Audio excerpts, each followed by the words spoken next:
আকাশবাণী খবর পড়ছি প্রিয়া বিশ্বকর্মা। প্রথমে বিশেষ খবর।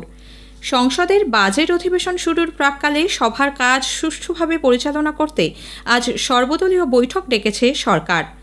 ভারতে অর্থনৈতিক বিকাশ হার টানা ৩ বছর ৭% ওপরে রয়েছে বলে অর্থ দপ্তরের সমীক্ষায় প্রকাশ। ইরানের সঙ্গে এই মুহূর্তে যুদ্ধে জড়ানোর কোনো অভিপ্রায় নেই বলে আমেরিকা জানিয়েছে।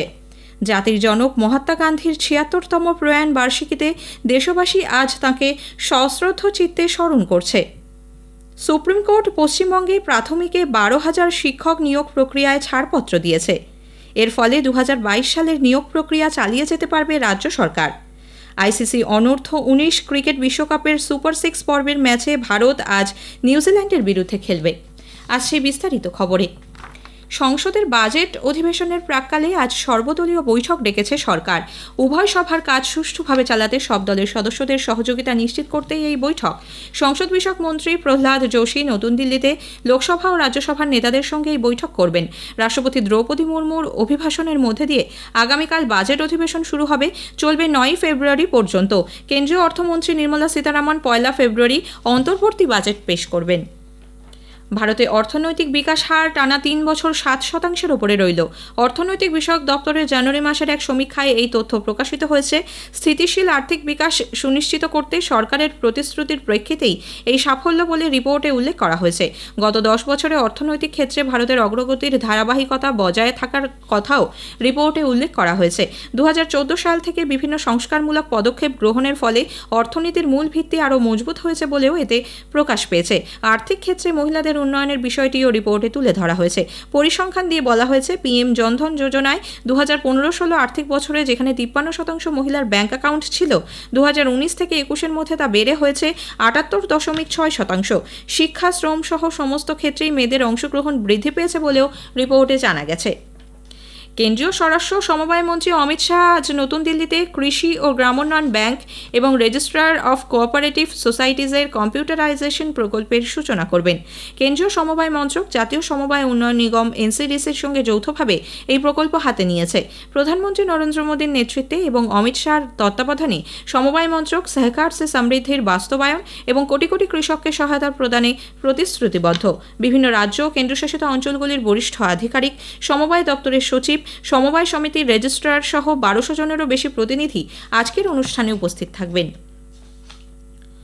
পশ্চিম এশিয়ার সঙ্গে সংযোগকারী আঞ্চলিক প্রকল্প এবং জলপথে পরিবহনের নিরাপত্তা সহ উদ্ভূত নানা চ্যালেঞ্জের মোকাবিলা নিয়ে ভারত ও ইসরায়েলের কথা হয়েছে। এদেশের সঙ্গে তাদের মৈত্রী এবং পারস্পরিক সমর্থনের জন্য ইসরায়েল কৃতজ্ঞতা ব্যক্ত করে।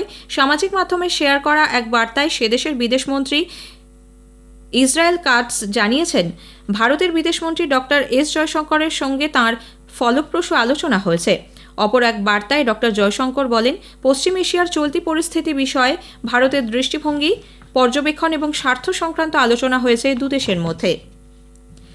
মার্কিন প্রতিরক্ষা সচিব লয়েড অস্টিন বলেছেন, জর্ডনে ইরান সমর্থিত জঙ্গি গোষ্ঠীর প্রাণঘাতী ড্রোন হামলার পর নিজেদের সুরক্ষায় প্রয়োজনীয় সব রকম ব্যবস্থা নেওয়া হবে।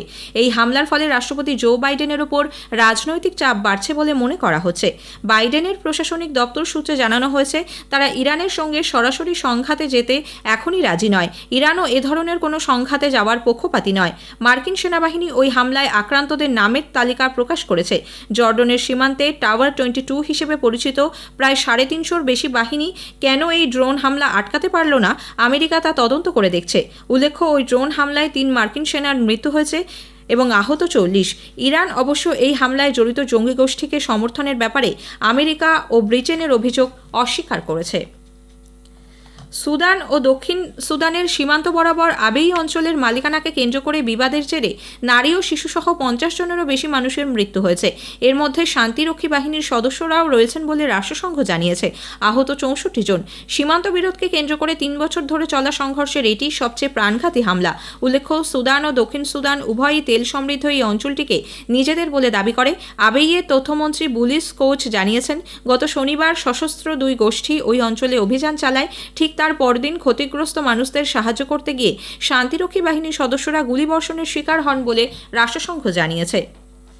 মার্কিন যুক্তরাষ্ট্রে ভারতীয় পড়ুয়া বিবেক সাইনির ঘৃণ্য এবং নৃশংস হত্যাকাণ্ডের ঘটনায় আটলান্টার কনসুলেট জেনারেল গভীর উদ্বেগ প্রকাশ করেছেন। সামাজিক মাধ্যমে শেয়ার করা এক বার্তায় তিনি এই ঘটনার কড়া নিন্দা জানান। কনসুলেট বলেন, ঘটনার অব্যবহিত পরেই বিবেক সাইনির পরিবারের সঙ্গে তাঁরা যোগাযোগ করেন। তাঁর দেহ দেশে ফিরিয়ে আনার বিষয়ে সব ধরনের সহযোগিতামূলক পদক্ষেপ নেওয়া হচ্ছে। উল্লেখ্য, গত কয়েকদিন ধরে জর্জিয়া প্রদেশের লিথুনিয়া শহরে সাইনি এক গৃহহীন মাদকাসক্তকে সাহায্য করছিলেন। ওই ব্যক্তি 25 বছর বয়সী ভারতীয় পড়ুয়াকে নৃশংসভাবে পিটিয়ে খুন করে বলে অভিযোগ। খবর শুনছেন আকাশবাণী থেকে। জাতির জনক মহাত্মা গান্ধীর ৭৬তম প্রয়াণ বার্ষিকীতে দেশবাসী আজ তাঁকে সশ্রদ্ধ চিত্তে স্মরণ করছে। দিনটি শহীদ দিবস হিসেবেও পালিত হয়। 1948 সালে আজকের দিনেই মহাত্মা গান্ধীকে হত্যা করা হয়। দিল্লির রাজঘাটে আজ সর্বধর্ম প্রার্থনা সভা অনুষ্ঠিত হবে। প্রধানমন্ত্রী নরেন্দ্র মোদী ওই প্রার্থনা সভায় অংশ নেবেন। পশ্চিমবঙ্গে এই উপলক্ষে মূল অনুষ্ঠানটি হবে ব্যারাকপুরের গান্ধীঘাটে। রাজ্যপাল সিভি আনন্দ বোস সেখানে গান্ধীর স্মৃতি স্মারকে মাল্যদান করে শ্রদ্ধা জানান। মেয়ো রোডে গান্ধী মূর্তির পাদদেশে অন্য এক অনুষ্ঠানে গান্ধীজিকে শ্রদ্ধা জানাবেন রাজ্যপাল সিভি আনন্দ বোস এবং কৃষিমন্ত্রী শোভনদেব চট্টোপাধ্যায়। বেলেঘাটা গান্ধী ভবনে মহাত্মা গান্ধীর প্রয়াণ দিবস পালন করতে এক অনুষ্ঠানের আয়োজন করা হয়েছে। শিক্ষামন্ত্রী ব্রাত্য বসুর ওই অনুষ্ঠানে উপস্থিত থাকার কথা। এছাড়া নবান্ন, রাজ্য বিধানসভা এবং প্রেসিডেন্সির সংশোধনাগারেও অনুষ্ঠানের আয়োজন করা হয়েছে। সুপ্রিম কোর্ট পশ্চিমবঙ্গে প্রাথমিকে 12,000 শিক্ষক নিয়োগ প্রক্রিয়ায় ছাড়পত্র দিয়েছে। এর ফলে 2022 সালের নিয়োগ প্রক্রিয়া চালিয়ে যেতে পারবে রাজ্য সরকার। শীর্ষ আদালতের বিচারপতি হিমা কোহলি এবং বিচারপতি আসানুদ্দিন আমানুল্লাহের বেঞ্চ কলকাতা হাইকোর্টের বিচারপতি অভিজিৎ গঙ্গোপাধ্যায়ের নির্দেশকে বহাল রেখে নিয়োগ প্রক্রিয়ার ওপর থেকে স্থগিতাদেশ তুলে নিয়েছেন। উল্লেখ্য, 2022 সালের সেপ্টেম্বরে প্রাথমিকে 12,000 শিক্ষক নিয়োগের বিজ্ঞপ্তি দেওয়া হয়। যারা ডিএলএড এর প্রশিক্ষণ নিচ্ছেন তারাও নিয়োগে অংশ নিতে পারবেন বলে বিজ্ঞপ্তিতে জানায় প্রাথমিক শিক্ষা পর্ষদ। ওই সিদ্ধান্তের বিরুদ্ধে হাইকোর্টে মামলা দায়ের হয়। বিচারপতি অভিজিৎ গঙ্গোপাধ্যায় পর্ষদের সিদ্ধান্তেই মান্যতা দেন। হাইকোর্টের ডিভিশন বেঞ্চ পর্ষদের ওই বিজ্ঞপ্তি খারিজ করে দেয়। সেই রায়ের বিরুদ্ধে সুপ্রিম কোর্টে মামলা হয়। আদালত নির্দেশ না দেওয়া পর্যন্ত পর্ষদ মেধা তালিকা প্রকাশ করতে পারবে না বলেও জানিয়েছিল সুপ্রিম কোর্ট। গতকাল এই নিয়োগ প্রক্রিয়ার ওপর থেকে স্থগিতাদেশ তুলে দিল শীর্ষ আদালত। সংস্কৃতি মন্ত্রকের ট্যাবলো 2024-এর সাধারণতন্ত্র দিবসের কুচকাওয়াজের প্রথম পুরস্কার পেয়েছে। ঐতিহ্য এবং নতুনত্বের এক অত্যাশ্চর্য মিশ্রণে ট্যাবলোটি দেশের সংস্কৃতিকে ফুটিয়ে তুলেছিল। সংস্কৃতি মন্ত্রক এক বিবৃতিতে জানিয়েছে, এই স্বীকৃতির জন্য তারা গর্বিত। এই জয় কেবল সৃজনশীলতার নয়, ভারতের সাংস্কৃতিক উত্তরাধিকারের ঐশ্বর্যের প্রমাণ। ভারত শক্তি সপ্তাহ আইইডব্লিউর দ্বিতীয় পর্ব 6 থেকে 9 ফেব্রুয়ারি গোয়ায় অনুষ্ঠিত হবে। পেট্রোলিয়াম ও প্রাকৃতিক গ্যাস মন্ত্রী হরদীপ সিং পুরী জানিয়েছেন, এই অনুষ্ঠানে 17টি দেশের শক্তিমন্ত্রী, 35,000-এরও বেশি প্রতিনিধি এবং 900 জনেরও বেশি প্রদর্শক অংশ নেবেন। শক্তিক্ষেত্রে উন্নয়ন এবং ভবিষ্যৎ কর্মপরিকল্পনা তুলে ধরার ক্ষেত্রে সুবর্ণ সুযোগ প্রদান করবে এই মঞ্চ। ভারতীয় এমএসএমইগুলির উদ্ভাবনী উদ্যোগ প্রদর্শনের জন্য বিশেষ মেক ইন ইন্ডিয়া প্যাভিলিয়নের আয়োজন করা হবে। Canada, Germany, Russia, Netherlands, Britain এবং মার্কিন যুক্তরাষ্ট্র এই 6টি দেশের প্যাভিলিয়নও থাকবে এখানে। আইইডব্লিউর প্রথম পর্বের সাফল্যের কথা তুলে ধরে শ্রী পুরী বলেন, 2 বছরের স্বল্প সময়ের মধ্যেই ভারত শক্তি সপ্তাহ বিশ্বের অন্যান্য শক্তি সম্মেলন থেকে নিজেকে পৃথক করেছে। প্রতিরক্ষা সচিব গিরিধর আরামানে দুদিনের সফরে আজ ওমান যাচ্ছেন। সফরকালে তিনি সেদেশের প্রতিরক্ষা মন্ত্রকের মহাসচিব ডক্টর মোহাম্মদ বিন নাসির বিন আলী আল জাবির সঙ্গে দ্বাদশ যৌথ প্রতিরক্ষা সহযোগিতা কমিটির বৈঠকে যৌথভাবে সভাপতিত্ব করবেন। দ্বিপাক্ষিক আলোচনায় দুদেশের মধ্যে প্রতিরক্ষা সহযোগিতা বিষয়ে পর্যালোচনা করবেন আরামানে।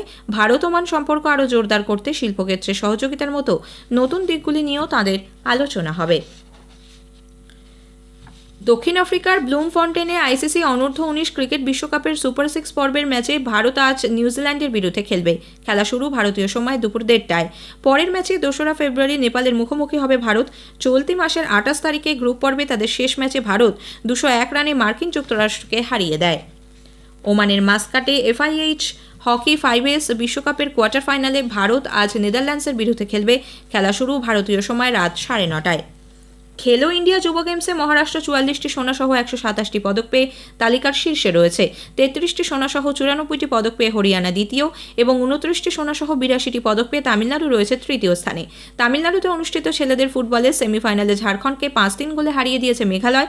আগামীকাল ফাইনাল ম্যাচে পাঞ্জাবের মুখোমুখি হবে তারা। মেয়েদের খোখোর সেমিফাইনালে ওড়িশা 27-18 ব্যবধানে দিল্লিকে এবং মহারাষ্ট্র 27-16 গুজরাটকে পরাজিত করে। ছেলেদের খোখোতে মহারাষ্ট্র 29-23 কর্ণাটককে এবং দিল্লি 43-28 গুজরাটকে হারিয়ে দেয়। শেষ করার আগে খবরের বিশেষ কিছু অংশ আরও একবার।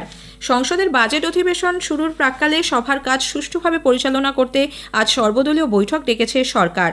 জাতির জনক মহাত্মা গান্ধীর ৭৬তম প্রয়াণ বার্ষিকীতে দেশবাসী আজ তাঁকে সশ্রদ্ধ চিত্তে স্মরণ করছে। খবর শেষ হলো।